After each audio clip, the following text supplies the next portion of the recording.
in the kitchen with Chef Rocky Durham from the Santa Fe Culinary Academy. Oh, yeah. And you were making something to warm us up today. We got the slow cooker here. That's We got right. some great ingredients. What are we doing? Well, I looked at, to tell you the truth, I went online for inspiration. You know, We to all see, do. We all do. We all see do. what was going on in the world of predicted trends in the world of food for 2016.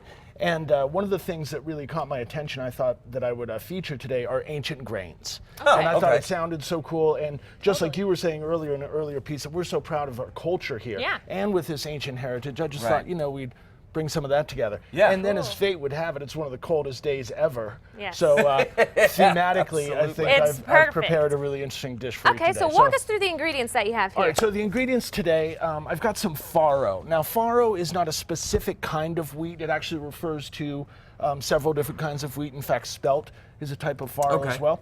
But ancient grain originally from the Middle East, but the Romans loved this. We've got some oats here, a little homage to my Irish heritage. Okay, there and you then go. And right here is some amaranth. And amaranth is like the old small cousin of quinoa.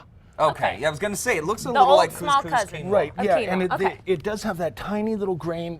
It looks very much like quinoa, but about a quarter the Now, size. is it similar in Okay. terms, because I know quinoa is a very good healthy alternative if you want to get a good Correct. source of protein. That's Is this right. also a good source of protein? Yes, it is. Okay. And Right. one of the things is that it has those amino acids that are lacking in some other plant materials. So, you know, Okay. we get a complete protein out of that. And you have Right. one of my favorite things. Right. I mentioned Dark to Brittany chocolate. a little bit earlier, I said there might or might not be chocolate in today's dish. And I said, well, if there's not, I'm going to be yeah, that would extremely be really rude disappointed. to do. Might bring you chocolate, maybe not. Okay, and then what do we have here? We've got some dried cherries. Any of these kind of like red fruits. They're also superfoods. I want to mention that as well. Okay. Like these grains, chocolate, dark chocolate. Don't feel guilty about that any longer. That's really good for your heart. It's good for your Right. good for your head. Good Right. for your Good for your soul. attitude. So if you don't like the dried cherries, you could do like the dried cranberries. Would that work as a good Absolutely, substitute any kind as of well? dried fruit. Okay. The reason I chose cherries is because I feel that cherries and chocolate is an acceptable Ah, fusion. Listen to the chef. I have some specific Okay. feelings now about food and you Smart got guy. the fruit and crock chocolate. pot over here. Yeah. Now, we're combining all of this into the crock pot? Very much so. Okay. The crock pot is also a kitchen device that's having a bit of a renaissance as Right. of late. I love mine. Me now, too. we usually think of crock pots like you get some stuff together, you're a busy person, you go to work, you come home, you have a nice stew. Exactly.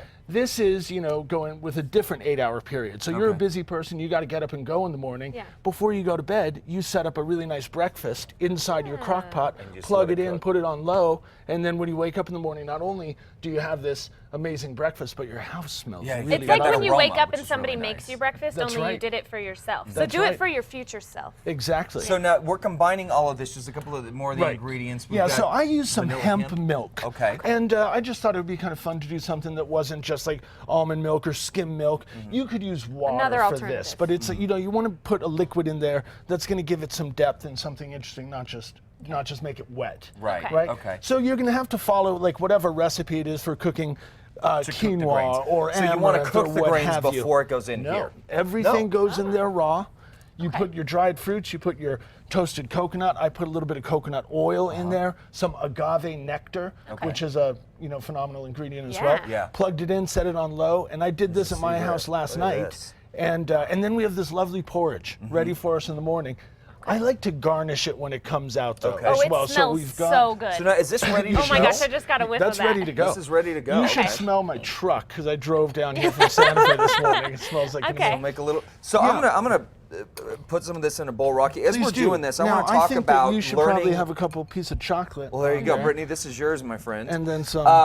I want to talk a little toasted bit about coconut. some of the Okay. opportunities that spoon people here. have if they want to pursue a career in the culinary arts. They can come up to the Culinary Institute with you, and they can work. They can Right. shadow along. That's right. At the Santa Fe Culinary Academy, where we do have our one-year professional program, we're always in the process of recruiting. And one of the ways we found is the most effective is to get people into our facility and have them spend a day with us in the kitchen and just see what is the day in the life of a culinary student Right. actually like. Is this something that they can? So if you have kind of an interest, this is a great opportunity Right. to see what it's all about. And what I recommend is go onto our website, SantaFeCulinaryAcademy.com. You can contact us through there. Set up a shadow day.